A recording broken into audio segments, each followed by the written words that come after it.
তোমাকে আর সংসার করতে হবে না ক্ষমতা, তুমি যাও গিয়ে ডিউটি করো। কেন, তোমার কি সমস্যা হচ্ছে? তুমি তো কোনো কাজকর্ম করো না, ডিউটি না করলে সংসার চলবে কি করে?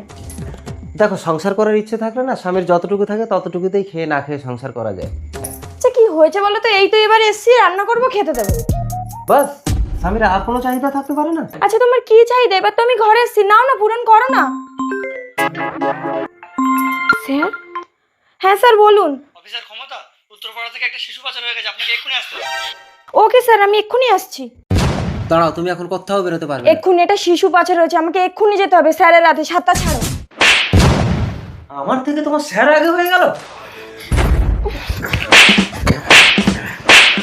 আজ আমাকে অ্যারেস্ট করে জেলে ঢুকিয়ে তোমার যা খুশি সারা জীবন করো। তুমি আমাকে মেরে মেরে ফেললেও আজ আমি ডিউটিতে যাব। ক্ষমতা, আমি তোমার গায়ে হাত তুললাম, তুমি আমাকে অ্যারেস্ট না করে ডিউটিতে বেরোচ্ছ? তার মানে তুমি স্বামীকেও বাঁচাবে, ডিউটিকেও বাঁচাবে? তা হবে না, হয় তোমার ডিউটি না হয় স্বামী, যে কোনো একটা তোমাকে বেছে নিতে হবে। বলো তুমি কোনটা চাও। দাঁড়াও, আজ তুমি যদি ডিউটিতে যাও আমি এই বিষটা খেয়ে মরবো। Hello sir. লেট হয়ে গেল, আপনি এখন আসলেন না? হ্যাঁ স্যার, আমি এক্ষুনি আসছি।